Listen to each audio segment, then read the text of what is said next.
أمتنا تشبه بنيانا وليبقى البنيان قويا، نتعاون في الخير جميعا، نتكاتف في الحق سويا، ولننشر في كل مكان أخلاقا فاضلة عليا ولنبذل. بسم الله والحمد لله والصلاة والسلام على أشرف خلق الله سيدنا محمد وعلى آله وصحبه أجمعين. السلام عليكم ورحمة الله تعالى وبركاته. أهلا وسهلا ومرحبا بكم أعزائي المشاهدين والمشاهدات في برنامجنا من هنا نبدأ، الحلقة الثانية من موضوع الاختلاف وليس الخلاف. اليوم أتحدث في الحلقة الثانية في موضوع إلى أي مدى تؤثر الخلافات في علاقاتنا الاجتماعية، وهل الخلافات اللي تكون يعني فيما بيننا تؤثر عليها تؤثر على علاقاتنا، وأي أنواع من هذه الخلافات ممكن يكون لها تأثير كبير. في أثناء الخلافات العلاقات بتمر بمراحل، إذا كانت هذه العلاقة علاقة الأسرة، علاقة الأصدقاء، علاقة الأسر الممتدة، علاقة حتى على مستوى الجيران، على مستوى المجتمع ككل. يعني في الثلاثة مراحل. المرحلة الأولى اللي هي الخلافات بترفع من شأن العلاقات. كيف؟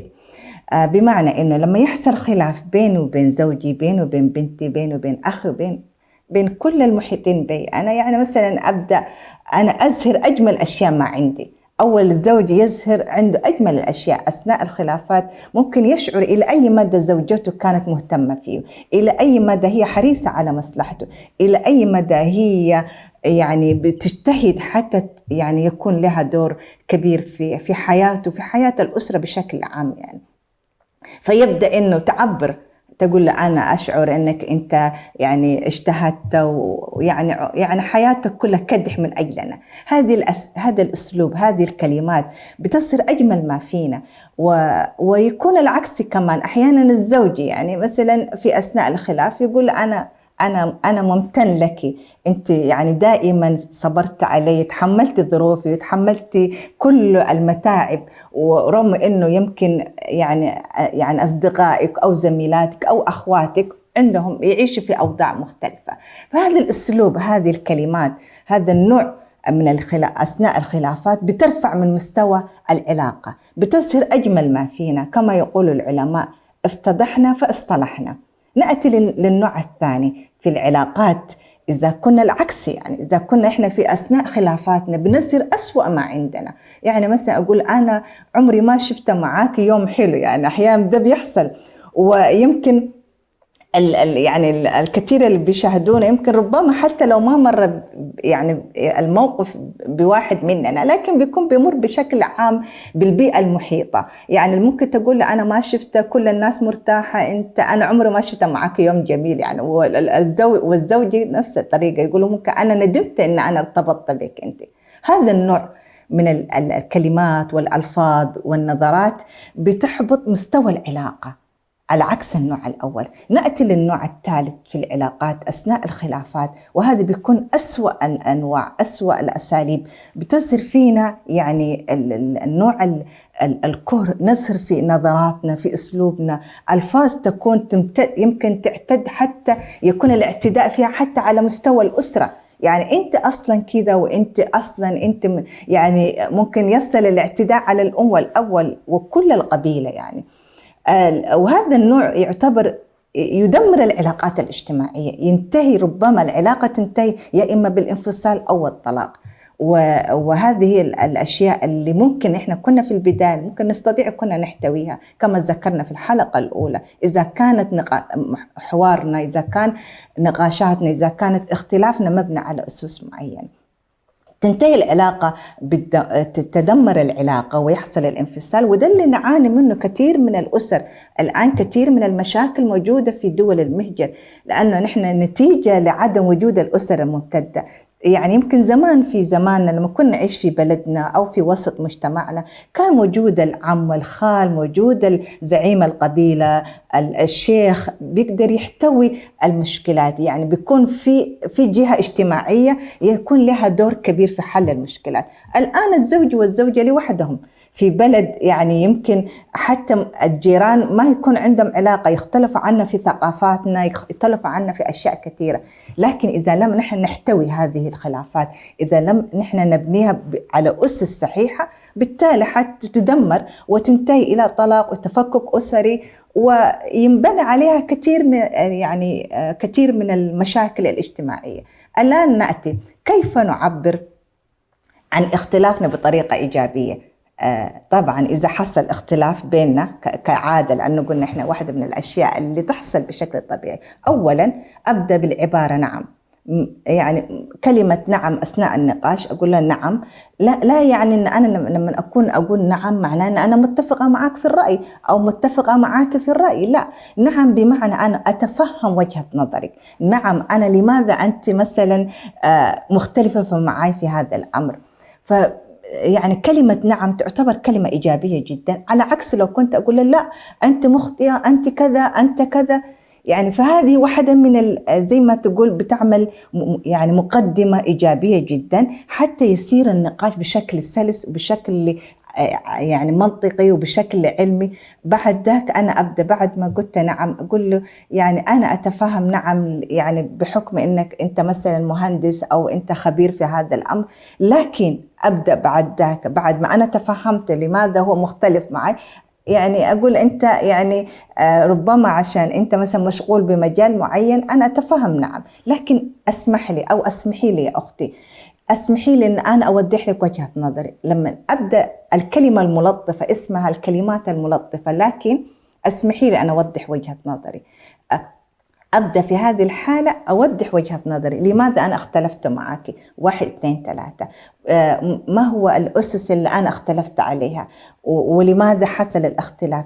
فيبدأ يصير النقاش بهذه الطريقة السلسة جدا. نبدأ بنعم، ثم بعد ذلك أبدأ، لكن أسمحي لي أبدأ في عرض وجهة نظري، أبين وجهة نظري ما هي الأسباب اللي أدت للاختلاف. بعد ما أنا بينت وجهة نظري، وهذا هو الحوار الفعال، الحوار اللي بيأتي في النهاية إلى حلول مفيدة. لكن بعد ما وضحت وجهة نظري نبدأ نعمل تسوية. طيب أنا وإنت أو أنا وأنت نختلف في 1 2 3، ما هي الجوامع؟ نحيد الأشياء اللي نختلف عليها، نبدأ ما هي النقاط اللي ممكن إحنا نتفق عليها.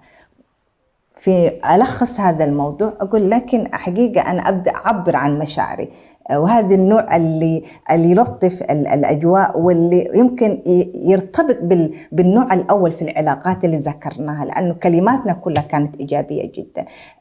أبدأ ألخص أقول لكن حقيقة أنا استفدت من هذا النقاش، بصراحة يعني يمكن كثير من الأمور أنا ما كنت أعرفها، فأبدأ ألخص الحديث بهذه الأسلوب، بهذه الطريقة. أبدأ أقول أنا استفدت من نقاشي معك، أنت مثلا إذا كان زوجي أو أختي، ويمكن أنا أمور كثيرة ما كان بالنسبة لي أنا واضحة، يعني كثير من الأمور كان فيها غموض، لكن هذا النقاش ربما بين لي لماذا أنت اختلفت معي. حقيقة هذه تعتبر واحدة من المهارات اللي هي كيف نعبر عن اختلافنا في الرأي بطريقة إيجابية. هذه الوسائل اللي هي الآن متاحة. طيب نحن نحتاج إن نحن نوسع مداركنا، نحتاج إنه نتعلم مهارات جديدة، نحتاج إنه نطور من أسلوبنا في الحياة، يعني ما نكون متحجرين. لا أنا إذا كان نمط أمي أو أبي أو أسرتي، يعني يمكن يعني زمان الواحد ربما زي ما أنا ذكرت، يعني الأسرة الممتدة هي كانت تعلمنا هذه المهارات، كنا نكتسب من البيئة الاجتماعية. لكن الآن بما أن إحنا لوحدنا، من أين حنكتسب هذه المهارات، هذه القيم اللي كانت تتبناها القبيلة، يتبناها زعيم الأسرة؟ فالنتيجة لهذا الجاب، النتيجة لهذا الفراغ الحاصل في علاقاتنا الاجتماعية، نحتاج أن نحن نوسع مداركنا، نحتاج أن نتعلم مهارات جديدة، أسلوب في حياتنا، بما أنه نحن مربيين، نحن مرشدين، نحن نعتبر قادات في المجتمع، وبالتالي نورث هذه المهارات، نورث هذه المعارف لأبنائنا. أنا أربي ابني، يا ابني إذا حصل مشكلة أو إذا حصل اختلاف بينك وبين أصدقائك في المدرسة كيف تحلها؟ يعني ما يكون فقط أنا هذه المهارة أو هذه المعارف أنا أحتفظ بها لنفسي، لا، أبنائنا هم أحوج ما يكون.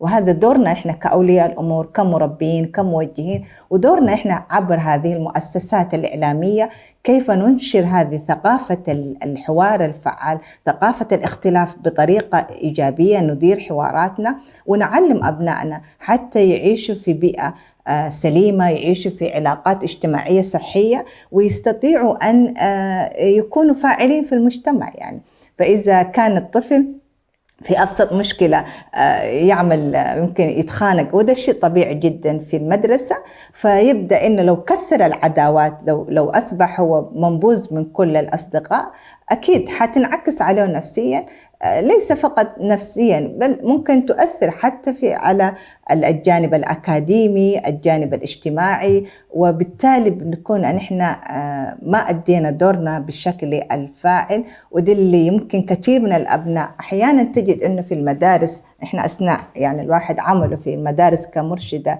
تربوية، كنا نجد كثير من الأطفال عندهم مشكلة التفاعل الاجتماعي، عندهم نقص في أسلوب بناء العلاقات.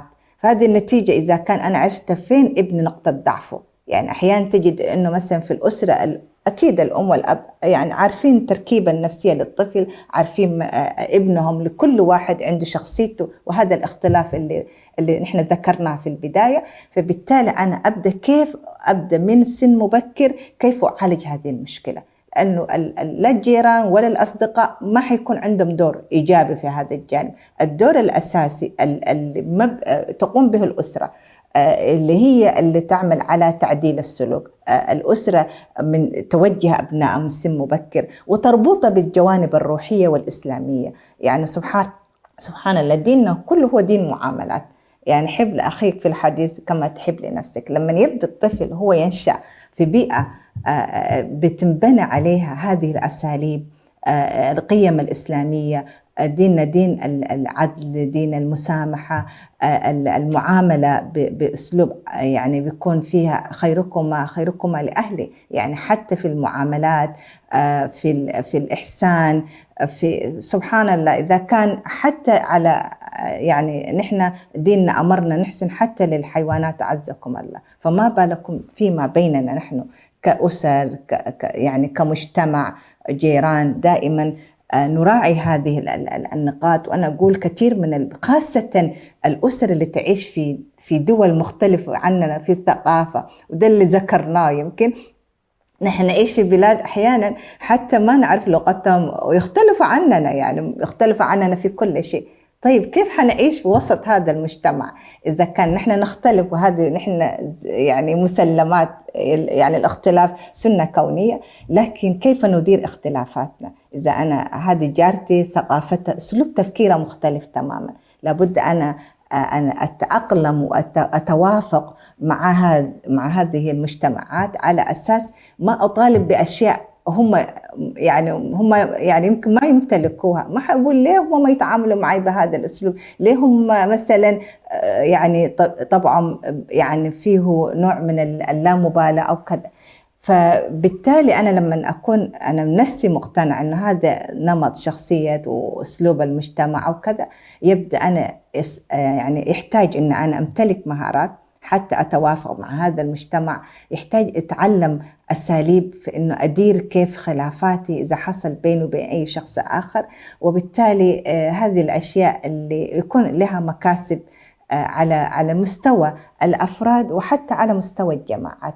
يعني وهذه الأساليب اللي إحنا للأسف نحن نعجب بالأساليب الغربي ونقول الخواجات يعني أسلوبهم راقي جدا، في حين أنه نحن المسلمين ديننا يأمرنا، ديننا كل دين نحن نحسن في معاملاتنا.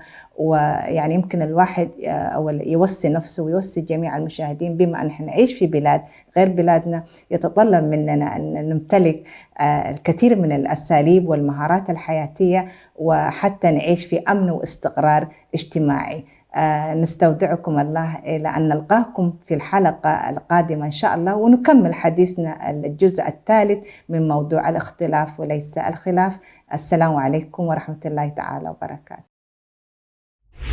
أمتنا تشبه بنيانا وليبقى البنيان قويا، نتعاون في الخير جميعا، نتكاتف في الحق سويا، ولننشر في كل مكان أخلاقا فاضلة عليا، ولنبذل